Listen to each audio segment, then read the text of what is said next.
proti korupci. Ono se o tom hovoří tolik, že pak jako protiargument samozřejmě vyvstává to, že jaksi je to v podstatě jediné téma, o kterém ti lidé jsou schopni hovořit nebo rádi hovoří. Jak vidíme ze strany politiků, jsou to skutečně jenom proklamace, není to nic jiného. Faktické kroky žádné nevidím. Deník Respekt dokonce dnes popisuje, že Hana Marvanová, náměstkyně ministryně spravedlnosti, měla říct Andreji Babišovi, že hnutí ANO slibovalo razantní změny v justici, očištění od podezřelých soudců a zatím se nic neděje.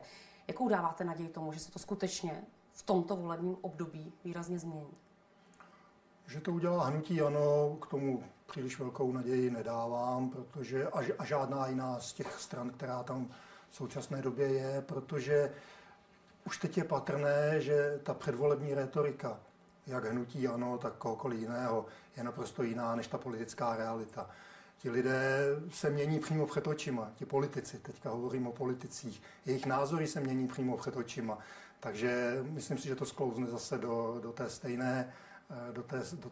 té stejné klidné vody, která tady byla v minulosti, ale doufám, že se to nestane na státním zastupitelství a na policii.